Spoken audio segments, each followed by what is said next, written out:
You got released by the Twins earlier this year. Were there other teams looking into picking you up? After I got released, no. Obviously, we tried. My agent tried to get me signed on with somebody else, but didn't work out. And I was fortunate enough to have this opportunity here to come pitch here in Schaumburg, which is 30 minutes from my house. So it kind of worked out for me. And are you hoping to try to get back to the majors? Is that the end goal?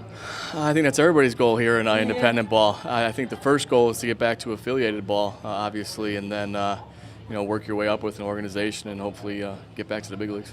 Are there a lot of opportunities? Do you see a lot of scouts and stuff in the stands, or is it just kind of a crapshoot? You have to start pitching well enough for them to take notice. I think that's the key. You put up some good numbers here, then they're probably going to come out and watch you.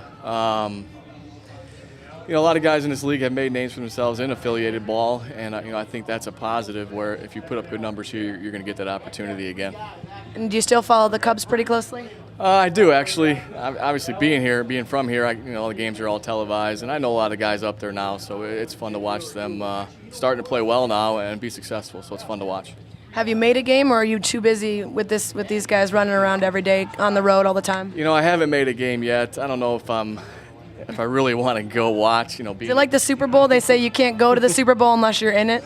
I think so. It would be tough, because I was playing with a lot of those guys last year. They were my peers, and I was in the big leagues last year. And to go watch a game in the stands, I don't know if I'm ready for that. Yeah.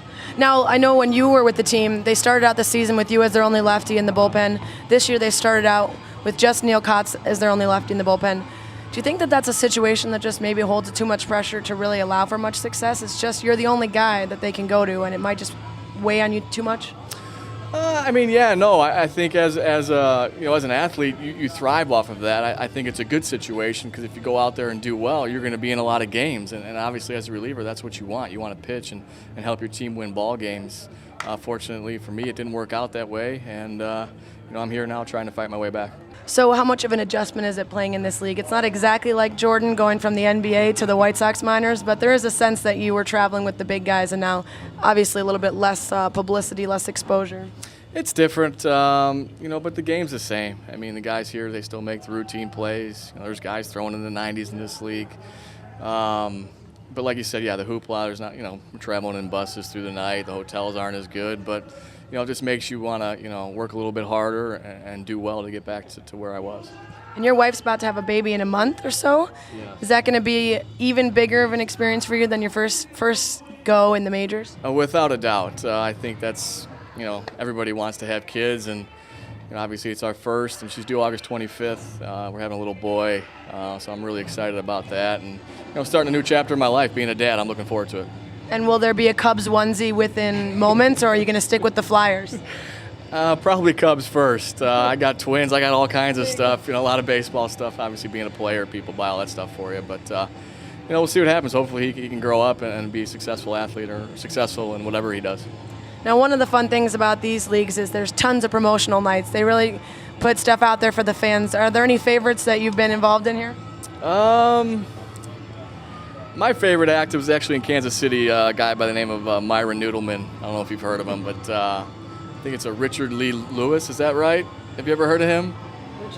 I don't know, but he does an act, and it's great. He goes on the field and does all kinds of stuff, interacts with the players, and that's one of my favorites. And if you had to have a promotional night, what would you do? Piggy night? Everyone throws stuffed pigs on the field? Everybody would have to wear a pig nose. That would be my night. That'd be pretty cool to see everybody with a pig nose in the stands. All right, last question for you. In 2006, former Flyer Nigel Thatch was traded for 60 cases of beer. If you were going to be traded away from the Flyers for anything besides money or another player, what would you want to be traded for? And it can't be beer because that's too easy. Jesus. Couple pigs? I don't know. That's tough. A box of baseballs maybe. I don't know. Being a pitcher. That's a tough. Just one box? Guess you're not worth much. We'll go 2 dozen baseball. 2 dozen baseballs. There you go. All right, now they know what the trade's going to be set. All right. That's what you're worth. I guess. I think I'm worth more, but if they need another Would you trade your baby? No, not a chance.